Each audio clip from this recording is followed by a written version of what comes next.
They sold furs and slaves down the great rivers of Eastern Europe to Constantinople and Baghdad. They brought back silk, spices and silver, which they hoarded in treasure troves in their homeland.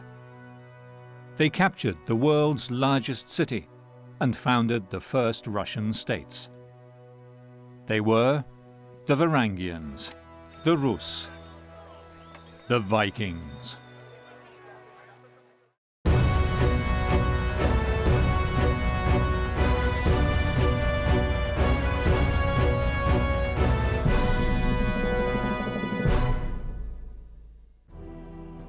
Istanbul, Turkey, once Constantinople, the greatest city of the ancient world, heart of a 1,000-year-old empire.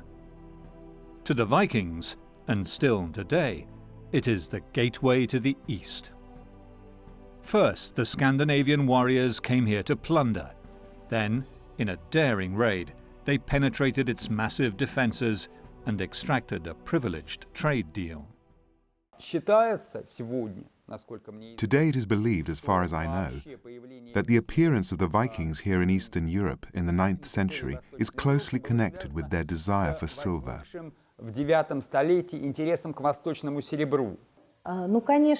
Obviously, the Eastern world was most interested in slaves and furs. The Vikings had plundered the vast plains of Central Europe for centuries before they pushed up the river systems to the Black Sea and attacked Constantinople. Dozens of runestones, like these in modern-day Sweden, tell us of the fearless Scandinavian warriors who died in faraway Greece and Turkey. Runestones, sagas, and the first Russian chronicle tell us the story of the Vikings of Eastern Europe. But before anything was written, Vikings were plundering the shoreline of the Baltic Sea. Two amazing Viking ships, found on the Estonian island of Saaremaa and excavated in 2011, prove that the Vikings were here far earlier than ever recorded. When Yuri Pietz of the History Faculty of Tallinn sent bones and organic artifacts for radiocarbon dating, the results were stunning. Analysis of the items we found show that they can be dated to pre-Viking times.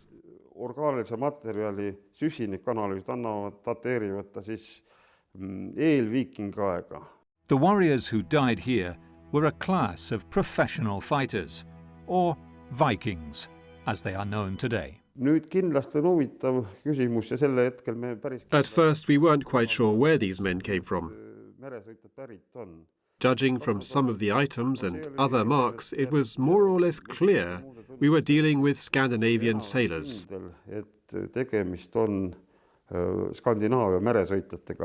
Two sites in Poland also prove that the Vikings colonized the estuaries of the great rivers of Central Europe to control access to the plains of modern-day Russia, Poland and Ukraine, rich in furs and slaves. Marek Jagodzinski has excavated the site of Truso, near Elbląg, for the past 20 years. The finds here show a vibrant industrial town, dominated by a Viking military elite, a base for the trafficking of people and goods all the way to the Black Sea. Przede wszystkim to, co odkryliśmy. First of all, what we found was that the size of the settlement was about 20 hectares with regular buildings, the division of the harbour area from the centre area, and evidence of crafts and trade activity around the harbour. Rzemiosła, które odkryliśmy tam, handel, który było to miejsce handlu, był to port, było to miejsce handlu. On the western edge of today's Poland, near the estuary of the Oder River, lies Wolin, another Viking trading post, where local Baltic populations mixed with the Viking traders. Wojciech Filipowiak heads the excavations here. Osiedlają się w tym miejscu w Wolinie również inne nacje. Written sources tell us that people of many ethnic origins settled here in Wolin. We know about Saxons, but we can't find any archaeological traces of them. And the Rus also. And we know that Arabs came here because of the amber and other objects of trade. Innych towarów również i Arabowie. Natomiast Every year, hundreds of modern-day Vikings come here to participate in mock battles and live the life of the Scandinavian raiders. The Oder was one of their entry points to the great Central European plains. The rivers that flow into the Baltic Sea were the thoroughfares for trade with the south. Far to the east lay the most profitable route of them all.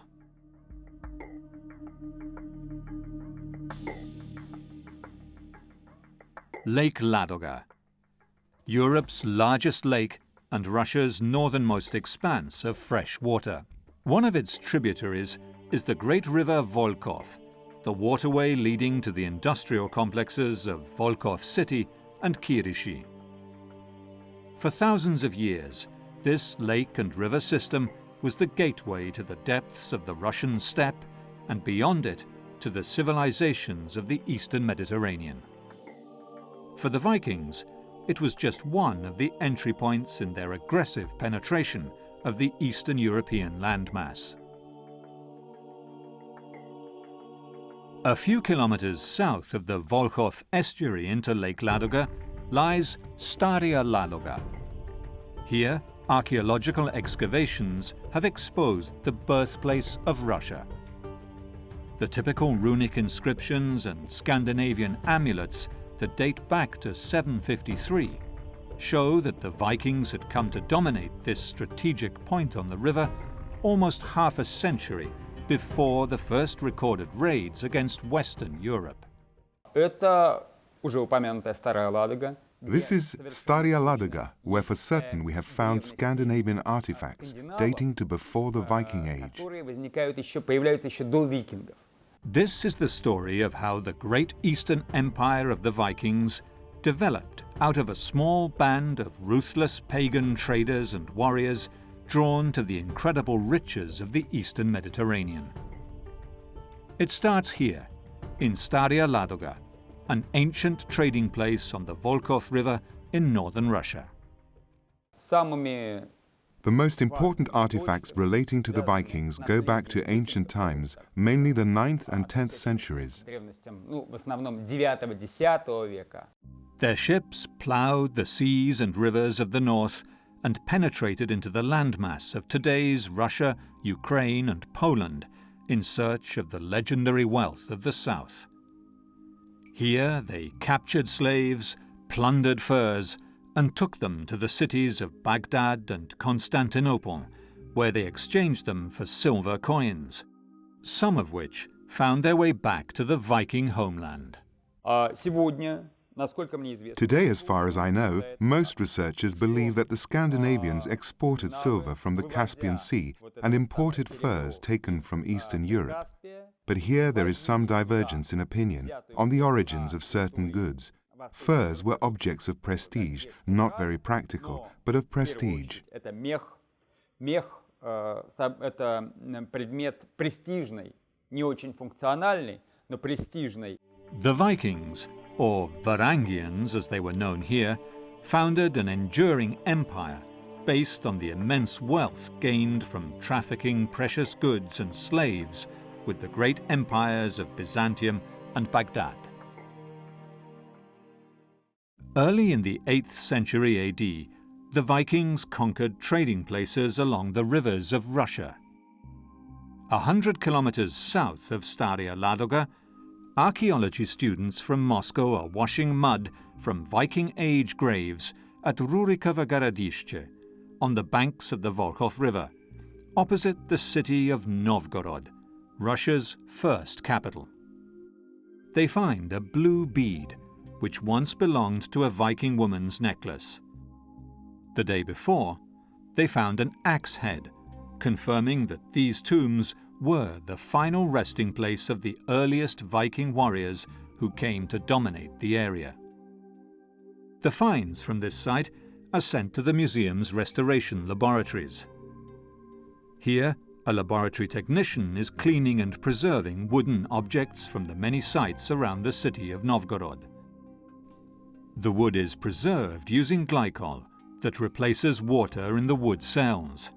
The excess is frozen dry. Alesia Rude is the curator of Novgorod's Viking exhibition and has been following the results of the Rurikovo Garadiще excavations for years. According to the chronicles confirmed by archaeological finds, this village was founded by one of the Scandinavian princes, Rus as they were called, Prince Rurik. He came here in our lands with his druzhina, or band of Varangians. The arrival of the Vikings, or Varangians, is dated to approximately 840 AD. The Finnish name for them was Ruotsi, corrupted to the word Rus, the name the new military elite came to be known by for centuries. There are no finds that directly refer to Rurik. However, we have found artifacts dating back to the early Middle Ages, the 9th century, that are connected to Scandinavian culture and were found at Rurikovo Garadiще. Today we link the word Rus with the Finnish word Ruotsi. There is no doubt about that. However, in ancient Rus tradition, it is possible that the word Rus referred initially not to a country or a people, but to a social group. The dynasty of Rurik ruled Russia for hundreds of years. Chapters of history told here on this monument in Novgorod. His son, Ingvar, or Igor, was a child when he died, and Rurik's faithful companion, Oleg, reigned until he came of age. Polish professor Czesław Skrok has passionately studied the Viking kingdoms of Europe. I tym Ingwarem opiekował się Oleg. And Ingvar was raised by Oleg, the leading noble. He had a catastrophe on his hands. Rurik had allowed friendly Scandinavians to sail down the Dnieper and set up a new settlement.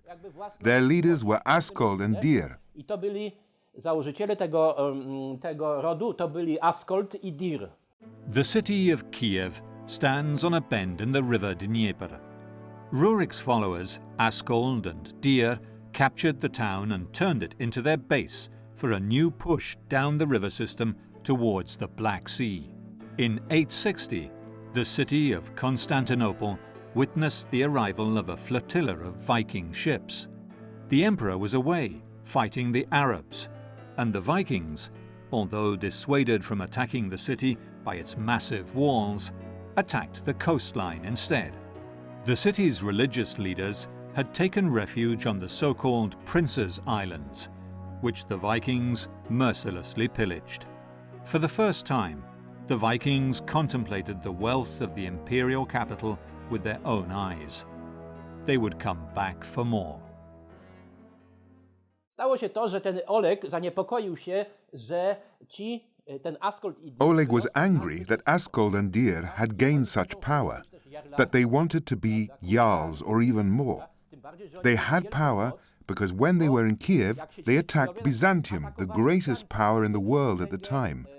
They were so brave that they pillaged Constantinople. So it's historical fact that Oleg murdered Askold and Dir. Łupili tam, to ich specjalnością. Więc Oleg, i to są fakty historyczne, Oleg ich zamordował, Askolda I Dira zamordował. Oleg captured Kiev and murdered Askold and Dir, whose tombs lie under this church on the riverbank outside the city. Next, he moved on Constantinople, known to the Vikings as Miklagarde. In 907 AD, once again the Viking fleet appeared on the Bosphorus, sacking coastal villages and Christian monasteries. In a famous surprise attack, Oleg had wheels put on his ships, carried them across land, crossed the Golden Horn, and entered the city. Unable to hold the prize of all prizes, Oleg the pagan settled for a privileged trade agreement and strategic alliance with the imperial city, the heart of the Christian world. which turned the kingdom of Kiev and Novgorod into the most powerful state in Eastern Europe, which also supplied mercenaries for the emperor's bodyguard. It was a lucrative business, as the Varangian guardsmen were paid 40 gold pieces a year, plus food, lodging, and special bonuses. The golden era of the Vikings in the east was about to begin. The sun rises on the Viking mounds of Staria Ladoga.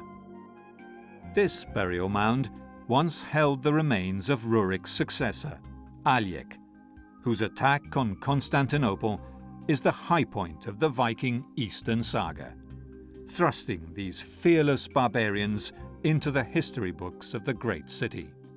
The primary source of our knowledge of the Viking origins of Russia is the chronicle written by a Christian Orthodox monk called Nestor, who is buried here in Kiev, in the Monastery of the Caves, the very first built on the river Dnieper. Nestor recounts the development of the first Russian state, but makes no mention of what happened to Askold and Dir's followers. According to Czislaw Skrok, they fled westwards to modern-day Poland. Nie było żadnych dużych sił wojennych. There was no military opposition here. The population was sedentary and calm. There was no one to stop them. To the north was the Baltic Sea, with access via Wolin, Kołobreg, Truso and Elbląg. There were the swamps of Notek, so they had security. On the west, I mean protection from Kiev and Novgorod, there were swamps of the Poles. And to the east, the Slavs of the Elbe and Oder. Od zachodu jeszcze byli Słowianie między tą Elbą a Odrą.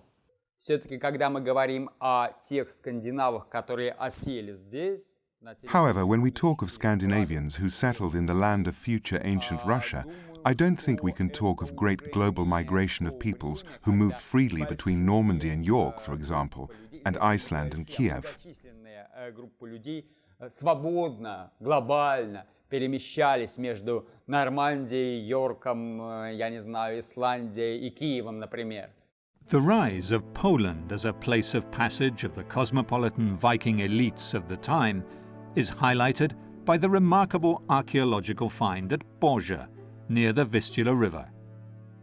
Andrzej Bucho excavated the site that turns Polish history on its head. To jest całkowicie nie. This is a completely untraditional cemetery because there's nothing like this cemetery in the whole of Europe. Every grave is rich. There is no poor grave. It's a cemetery for the social elite. The archaeologists excavating Borja found a number of graves from different epochs and different cultures.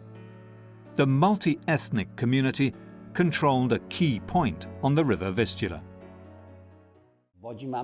Let's take Bodja. There we have traders. We find equipment that shows that these people engaged in trade. There were also warriors with their families, people who controlled this thoroughfare. The thoroughfare of the Vistula is very important because it connects the North Sea, Baltic Sea, via the Vistula, via the river Buk, to the Black Sea and Byzantium. So controlling this route was the best way to become rich. The central figure was a young male warrior killed in battle, his jaw hacked off. He was buried with 2 women, possibly slaves, and with his weapons and armor. Professor Bucho called in experts in strontium isotopes and DNA to identify where the skeletons came from. Jak oni przybywali? U nas bardzo ważny był szlak Wisły. The northern and central Vistula are very important. We have found many graves or cemeteries along this river that have produced Scandinavian artifacts. In most of them we have only these artifacts to prove the connection, while in Bodja we also did strontium isotope and DNA analysis, proving that these were indeed foreigners. To, co mówiłem, strontu, izotopu strontu, poprzez DNA analizy, że to są ludzie z zewnątrz. The coins from Germany and England found in the graves are key in dating the cemetery to the late 10th and early 11th century. the period of the rise of the very first Polish kingdom, founded by King Mieszko of the Piast dynasty. In Poland, the Viking remains seem to indicate that Scandinavians had more influence on local politics than was thought before. W mojej opinii In my opinion, Vikings, I mean Vikings from Kiev, Rus Kiev, the ones who built Viking Russia, came down the Vistula and Buk to Mazovje and Wielkopolska, where Poland began. We owe them the origins of the Polish nation. I don't mean they built it, but they sparked it off. Their impact was key. They brought the know-how and sowed the seed of our country in these territories. polskiego państwa. I mówiąc krótko, im zawdzięczamy powstanie państwa polskiego. In the 10th century, the tribe of the Poles, which inhabited central Poland, began expanding at the expense of other Slavic groups. The dynasty of the Piast, say Polish sources, began with a simple trader. But the first king, Mieszko, a pagan, united all the Slavs of central Poland under his rule. However, his daughter married the Danish Viking king Sven Forkbeard, and his granddaughter Sviatopolk, son of Voldemar or Vladimir of Kiev. Understanding this coincidence is at the heart of the debate about Viking influence in the founding of Poland. Coraz więcej jest znalezisk archeologicznych, chociażby ta Bodzia, prawda? Bodzia. We find more and more sites. For example, Bodzia. For me, Swatopelk was buried in Bodzia. Russian Swatopelk, who was married with the daughter of Bolesław Chobry. I'm sure that the objects which were found there and the way the grave was organized show that it was a Scandinavian Norman burial with a little influence of the West. Domieszką już wpływów wschodnich. A zatem można powiedzieć, że jego pozycja jest tu szczególna. Więcej danych pozyskaliśmy. We gain more information by analysis of other finds. He had a warrior's belt, and at the end of it was the so-called bident, with a cross. The bident is the sign of Rurik's line, and the cross means that there was some connection with Sviatopełek, called the Accursed, who was the son-in-law of our king, Bolesław Chobry. Świętopełka, zwanego Przeklętym, który był zięciem naszego króla Bolesława Chrobrego. The movement of peoples up and down the rivers of Central and Eastern Europe proves that the Vikings were not constantly at war with their neighbours, and may even have provided just the military element of this multicultural society. We made several interesting discoveries which show that people from these territories had contacts with steppe peoples, mainly the Khazars. In the second and third rows we find burial chambers with characteristic niches. They are not regular as in the first row, but they have this kind of niche. These graves with niches are characteristic of the steppe people. Very often we find this kind of grave in Khazar culture. Key artifacts of the excavation at Trousseau are exhibited in the small museum in Elbląg. The scales are particularly significant, as the Vikings valued their goods in weights of hack silver, coins, jewels, or other objects that could be re-smelted into ingots. Combs were a favourite Scandinavian ornament, and women wore necklaces made from glass beads imported from Constantinople. Other artifacts that confirm the prevalent Scandinavian culture in Trousseau were the amulets, especially this Valkyrie, a protector of Viking warriors. Był wymieniany bodajże na trzecim miejscu po Amber was in the third place of the most desired things, just after slaves and swords. So amber was very popular in that time. Amber was exported in trade networks which Vikings created in the Baltic Sea. Amber was abundant along these shores, and there was a strong market in the south for this precious resin. It was worked and made into jewellery here. However, there was an even richer item to trade. The river systems of Russia and Poland sliced through land inhabited by Slavic peoples. The Rus of Kiev, Vikings, plundered the land for slaves, and sold them to the great empires of the south and west. These were the single most profitable trade, and one witnessed by many a chronicler. I też jest przekaz chyba Ibrahima ibn Jakuba, prawda? A written source from Ibrahim ibn Yaqub. He was a Spanish traveler from Seville. He mentioned that Varangians, Normans, came to Prague with slaves. Where were they from? From Kiev and Krakow. Waregowie, czyli Normanowie, mówi o tym wprost. Skąd przybywają? Z Kijowa i z Krakowa. И более того, считается, что в X столетии It is even said that in the 10th century, Arab slave markets were full of slaves from Eastern Europe. Several million dirhams were exported from the Caspian Sea towards Europe. несколько миллионов серебряных арабских дирхемов.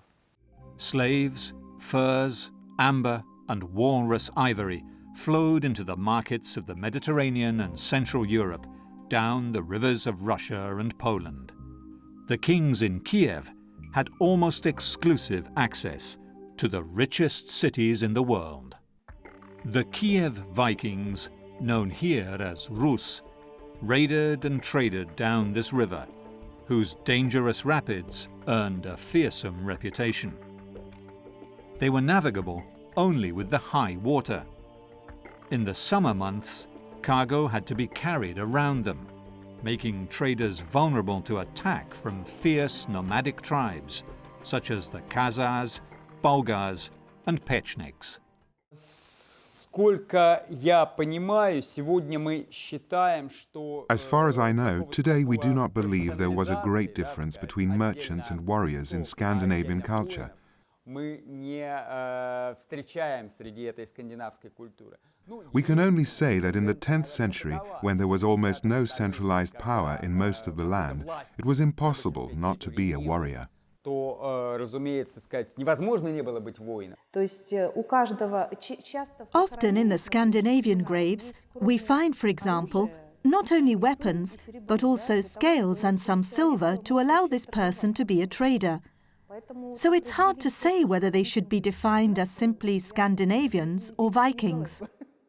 In the space of 20 years, the Viking warriors and traders had penetrated deep into the Russian plains and forests, building camps and trading posts along the rivers, and reached the Black Sea. After they struck a trade deal with Constantinople, they gathered yearly convoys of ships here at Kherson, still a thriving Black Sea port, and sailed to the great city. None of this would have been possible without the Viking ships, such as the ones uncovered on Saaremaa Island. They were light, shallow-keeled, and fast, good for attack and for trade. Jan Biel is the curator of the Viking Ship Museum in Oslo, and the foremost expert on Viking ships. Vikingskibene forsynede skandinaverne med en mobilitet, som The Viking ships gave the Scandinavians a mobility that was unique at the time. fordi at skibene blev bygget så lette. The fact that the ships were built so light, that they were so fast and so seaworthy, made it possible to conduct a type of warfare that was very difficult for the European kingdoms to handle. Som var vanskelig at håndtere for kongedømmerne i Europa på den tid. Modern replicas suggest Viking ships could reach top speeds of 20 to 25 knots, though on longer trips it is expected they moved more slowly, at about the 3 to 6 knot range. The Vikings built many kinds of ship, both for war and for transport. Men når det er sagt, så må det også siges, at Having said that, there are also many myths about the Viking ships and their use, and one of the hardest myths to defeat is that the Vikings travelled with their ships up the Russian rivers all the way down to the Black Sea and the Caspian Sea. We have no evidence that this happened. On the other hand, we do have historical and archaeological evidence that they used to change their means of transport on the way into something suitable for the area and landscape that they were travelling through. The great trade expeditions from Kiev to Kherson and beyond involved a complex network of bases. With high water, the ships could withstand the rapids, while with low water, the traders carried their goods on horses and reloaded boats downstream for their onward transport to Cherson, where seagoing ships would await them for the journey to Constantinople. Once they arrived at the water systems leading down to the Black Sea or the Caspian Sea, then they would start sailing again.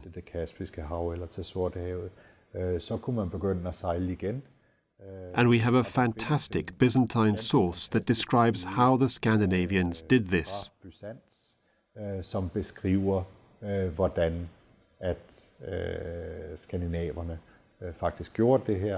Aljek's successor, Igor, or Ingvar, Rurik's son, led unsuccessful attacks against Byzantium and the Arab Empire and was killed on a punitive raid. His son, Sviatoslav, made an alliance with Constantinople and succeeded in destroying the Khazar Empire. He too was killed during a trade expedition by Pechneg nomads during a land portage around the Dnieper Rapids. All the gains that Rurik's descendants had made over the century were squandered in a devastating civil war that brought about a radical change in the nature of the Viking Russian state. This did not stop them trading up and down the rivers of Russia, however, where the Arab diplomat Ibn al-Fatlan found them on the Volga River. He described the bizarre pagan funeral rites of Viking warriors, which included the sacrifice of slave girls. The men he described were still very barbaric, according to Arab standards. They were tattooed from head to toe and rarely took baths. The civil war between Rurik's offspring left Valdemar, or Vladimir, as sole ruler. He expanded the kingdom of Novgorod and Kiev into Poland and eastwards, and boldly demanded the hand of Princess Anna, sister of the Emperor of Constantinople, in exchange for his military support in quelling a rebellion.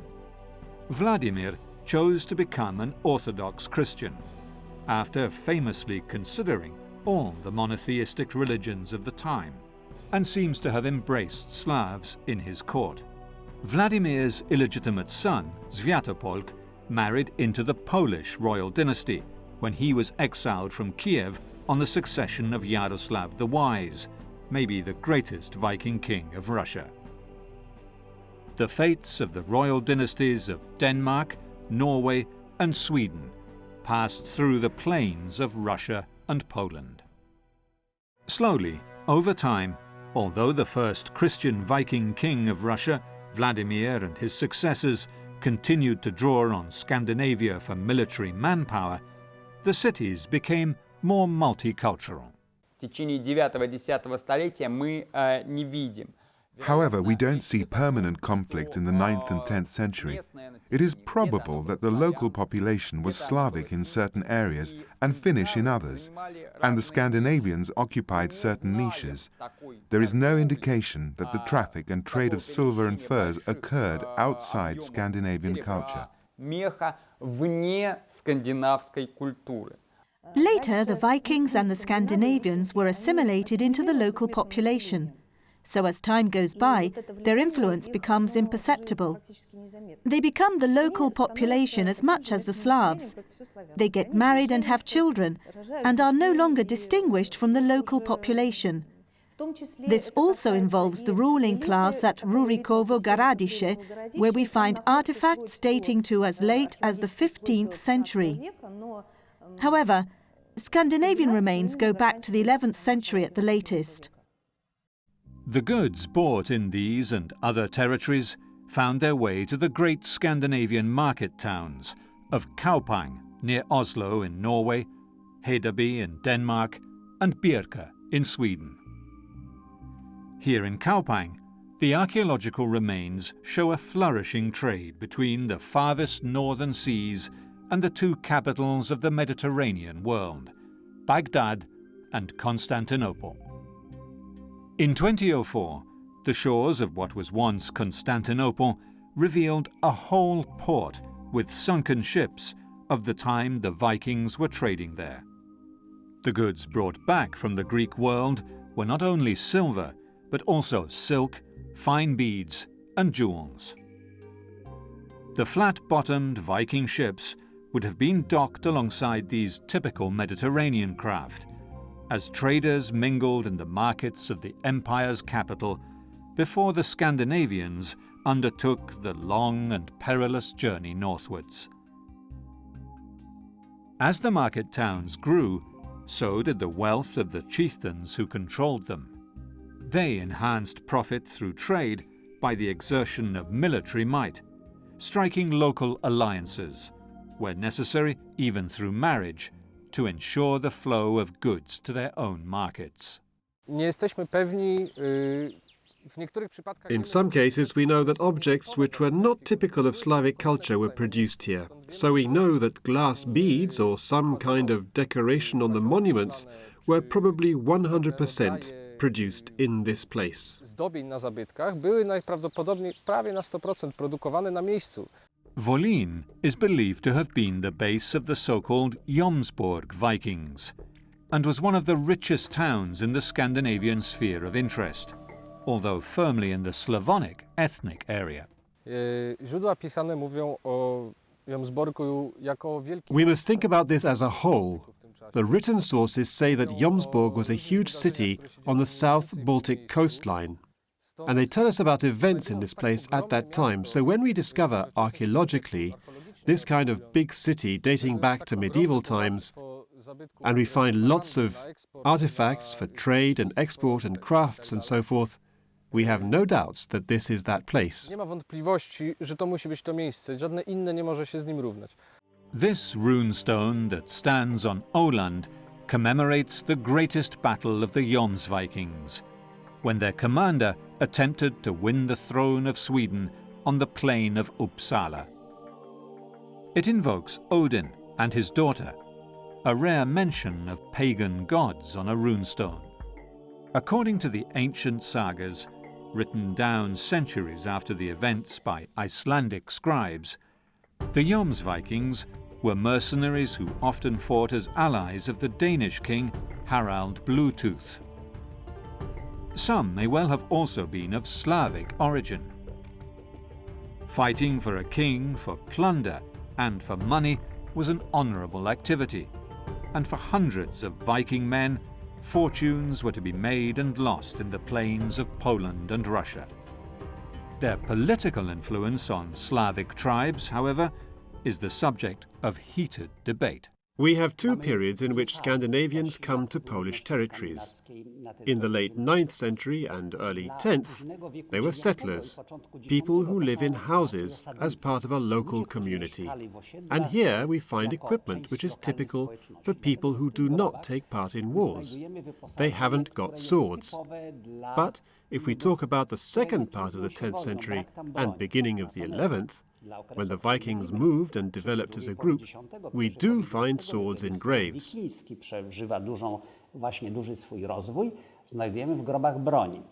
Although Moravian influences in building the Polish state were also strong, King Mieszko I of Poland married his daughter to the Danish king Svein Forkbeard to ensure that the Scandinavians continued to exert their power in this area, possibly to counter the spread of the Germanic Empire eastwards.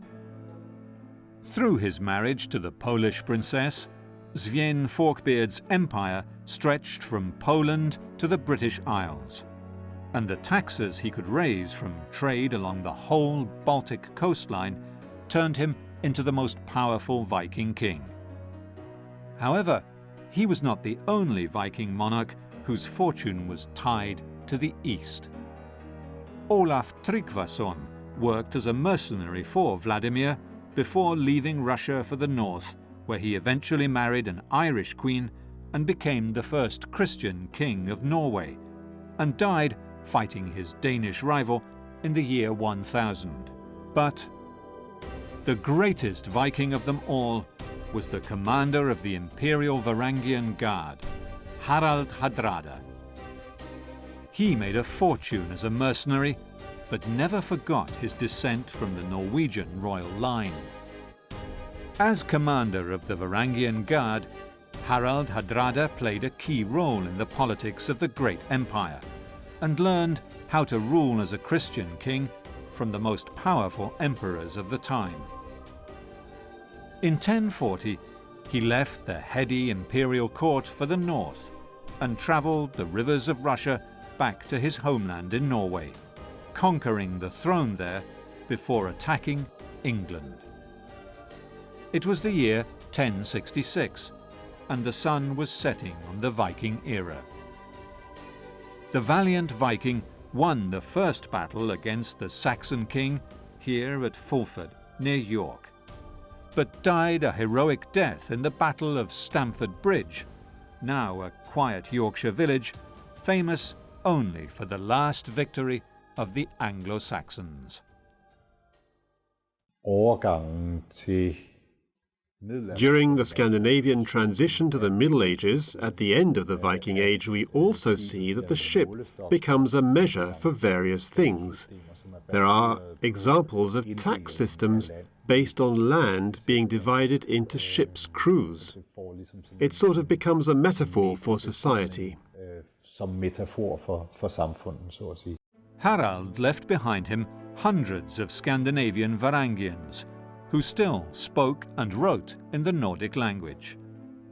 The palace at Constantinople overlooked the straits between Europe and Asia, and so occupied perhaps the most strategic place in the ancient world. Close by, the great church of Justinian, the Hagia Sophia, was the largest church in the Christian world. Inside, in one of the top galleries, a Varangian guardsman left his mark in runic writing. His name, Halfdan, is clearly visible. But the Hagia Sophia is not the only popular tourist spot today where one can find runic inscriptions where they are least expected. Here at the Arsenale in Venice stand two famous lion statues which once guarded the harbour in Piraeus, the port of Athens. The carvings tell of Horsi, a good warrior, cut down in battle after winning much gold. This runestone is in the churchyard in Tumbo, Sweden. It commemorates a Scandinavian warrior who died in the service of the emperor. The Greece runestones are the most common among these commemorative monuments in Sweden. Ingmar the Far-Travelled was the most famous freebooting Viking of the East. He served at the court of Yaroslav and then as a mercenary for the Byzantine Empire, winning a famous battle at Sasireti in Georgia that the Vikings called Syrkland, the land of the Saracens. Only one of the many ships that sailed with him from Sweden returned, and 26 runestones commemorate men who died in the expedition. Tola had this stone raised in memory of her son Harald, Ingvar's brother. They travelled valiantly far for gold, and in the east gave food to the eagle and died in the south, in Syrkland. Harald was Ingvar's brother and left from Sweden to make his fortune. He found his death instead. At the end of the 11th century, the Scandinavian states became Christian. Trade became more peaceful. The empty space of Europe filled up with new states, and opportunities for pillage all but disappeared. The last great tragic massacre of the Varangian Guard at Manzikert by the Turks marked the beginning of the end of the Byzantine Empire. The ethnic origins of the first kings of Poland and Russia remain a mystery if we consider that the very description of a Viking is still shrouded in uncertainty. Scandinavian warriors colonized, plundered, traded, and had families throughout the central and eastern plains of Europe. Their DNA eventually mingled with the local populations, and they adopted the local languages. But their contribution to building these new states is recorded forever in the chronicles or carved on stone, and it lurks at the very roots of Russian and Polish history.